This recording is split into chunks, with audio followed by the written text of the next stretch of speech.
In darkness, the Prime Minister, politicians and dignitaries were led into the meeting house on the upper marae. There they were led in prayer, before some were asked to give a prayer of their own.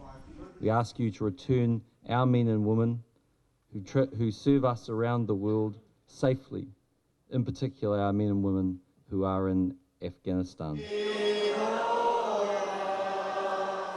Around 500 people gathered for the service. The rain came near the end. Some say it was a tribute to the dead. The only protesters were peaceful ones, the only controversy, the Māori flag. And even the Prime Minister was making light of his scrap with Hone Harawira over his involvement in copywriting the Māori flag. Don't believe everything you hear in the moment.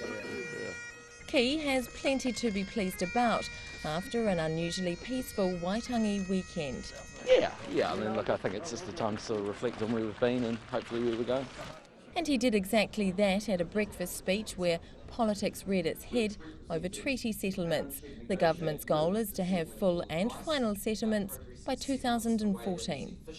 If we had progressed at the same rate as the previous Labor government, we'd still be negotiating these things in 2048. All of the settlements that have been signed in the last year had their origins under Labor and had been substantially completed at that point. Another piece of Labor's legislation that's keeping the government busy is the repeal of the Foreshore and Seabed Act. John Key met with iwi leaders yesterday.